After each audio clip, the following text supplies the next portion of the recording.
Bantay mo si Tres, mag-CR si Mami. Apo, bantay mo siya ha. May time pa, ma'am. Bali, may ginagawa po ako. Umiiyak pala tong anak ko, hindi ko naririnig. Kaya pala po si Bistek, parang tinatawag niya ako. Pag po kasi gumanon siya, talagang malakas po yung boses niya. Maa-alerto ka po. Pero safe naman po, wala naman pong something na nangyari. Nakakatawa lang, ma'am, kasi talagang masasabi kong nabibilinan ko siya. Kahit sa mga ganong simple bagay.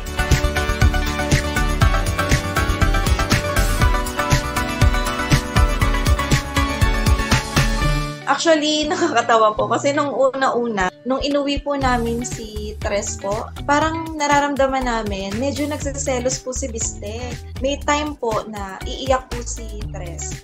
Tapos po, syempre po, papadedeen namin. Dapat po yun si Bistek, yung mga oras na yun. Hindi pa po niya oras ng kain. Ang gagawin po niya, sasabayan din po niya ng iyak.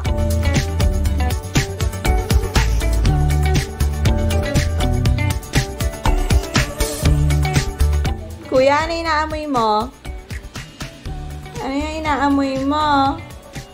Maya-maya, nandito na naman yan sa tabi namin. Si Bistek, madalang lang po siyang maligo dahil malinis po talaga ang pet na pig. Yun po ang hindi po alam ng karamihan. Malinis po sila dahil wala po silang sweat glands. Hindi po sila bumabaho. Kung ano po yung amoy ng lotion niya, kung ano po yung amoy ng shampoo niya kapag pinahid po sa katawan niya, iyon po yung maiiwang amoy.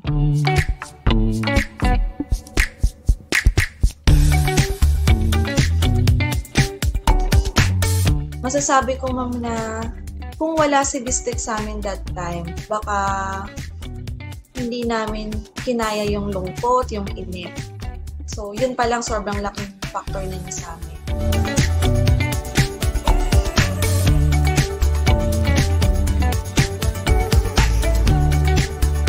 Ang advice ko lang po, kailangan po, katulad ng pag nagkaroon kayo ng pet na aso, pusa, kailangan mahalin niyo sila.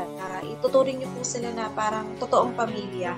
Kasi minsan, yung genuine ba na pagmamahal na hinahanap niyo sa mga tao na nasa paligid mo, minsan ang una pang nakakapagbigay nun yung mismong alaga niyo.